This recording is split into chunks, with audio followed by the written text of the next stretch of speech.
दोस्तों फिर धमाका खेसारी लाल लेके आ गए, पोस्टर रिलीज हो गया। नमस्कार, आप देख रहे हैं आरआरपी साथी पर पहला बेरा है तो भाई सब्सक्राइब कर दो। सब्सक्राइब करने का कोई पैसा नहीं लगता है, केवल बटन दाबना रहता है, तो वहाँ क्लिक एक बार कर दीजिए।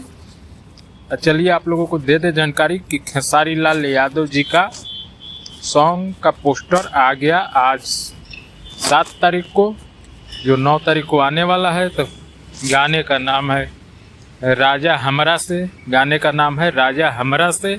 इस गाने को लिखे हैं कृष्णा बेदर्जी जी ने, म्यूजिक दी है आर्यन शर्मा जी ने, और इसमें गाए है केवल खेसारी लाल यादव। इसमें कोई फीमेल सिंगर नहीं है, तो आप लोग को ज़्यादा इंजॉय मिलेगा।